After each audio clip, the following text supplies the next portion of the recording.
аның аңдай таштап салыңар. Бүгін 23 сентябрь Кыргыз Республикасының мамлекеттик тил күнү. Мамлекеттик тилдин 30 жылдыгына арналган салтанаттар өлкөнүн бардык аймактарында билим берүү мекемелеринде белгиленди. Максаты кыргыз тилин даңазалоо жана даңктоо. Жуманын ар шаршемби күнү кыргыз тили күнү деп белгиленип, мында балдар адаби тилде бири-бирине каалоо тилек айтып, макала кап айтышып, бири-бирине комплимент айтып дегендей. Мамлекеттик тил жөнүндө мыйзамдын кабыл алынганына быйыл 30 жыл. Мыйзамга ылайык өлкөдө мамлекеттик тил колдонуп жатканы менен башка тилдер аралашып, адабий норма сакталбай жатканы да көйгөй. Буга кошо орусча сүйлөп кыргыз тилин унутуп бараткандар да олуттуу маселе. Биздин легендарлуу парламент кабыл алып берген мамлекеттик тил кылган күндүн урматына биз атайын кыргыз тили жана адабияты кафедрасы менен ушулдук бирикмеси менен биригип, биринчи кол жазмалардын байгесин уюштурганбыз, өзүнчө сынак. Анан сүрөттөрдүн сынагын уюштурганбыз, анан дил баяндардын сынагын уюштурганбыз.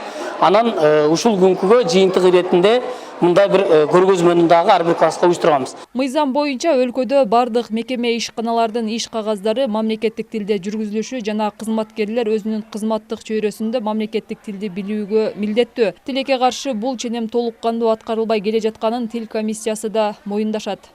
Мына 30 жыл өтсө, эми бир топ жакшы ишти жасалганы менен айрым көйгөйлөр жок эмес. Атап айтсак, ошол эле айрым мекемелерде бүгүнкү күнгө чейин иш кагаздары расмий тилде жүргүзүлүп келген учурлар бар. Ошондой эле коомчулукта мамлекеттик тилге бүгүнкү күнгө чейин маани бербеген учурлар бар. Тилчилердин бабында кыргыз тилине мамлекеттик тил деген статус берилгени менен анын аткарылышына анчейин көңүл бурулбай жатат. Ал гана эмес, кыргыз тилин өнүктүрүү боюнча 2014-жылдан 2020-жылга чейинки программанын аткарылышы да солгун. Коомчулукта адабий тилдин нормасынан четтеген көчө тилиндеги сөздөр баарлашуулар кеңири. Бирок биз ошол эл агартуучулар, мектеп, мамлекеттик тил борборлору, биз педагогдор адабий тилдин нормасында сабаттуу жазуу үчүн Кыргызстанда атайын акцияларды жүргүзүп, бардык тармактарда милициялар дагы, бухгалтерлер дагы, дарыгерлер дагы сабаттуу жазалабы деген өткөн жылы биз диктанттар акциясын өткөргөнбүз.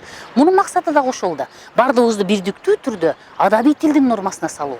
Эскерте кетсек, 1989-жылы 23 сентябрда Кыргыз ССРнин жогорку совети Кыргыз ССРнин мамлекеттик тили жөнүндө мыйзамын кабыл алып, андан соң кыргыз тилине мамлекеттик тил макамын берген. Бул мыйзам 2004-жылы жогорку кеңештин мыйзам чыгаруу жыйыны тарабынан жаңыланып, анда кыргыз тили мамлекеттик тил, ал эми орус тили расмий тил деп жарыяланган.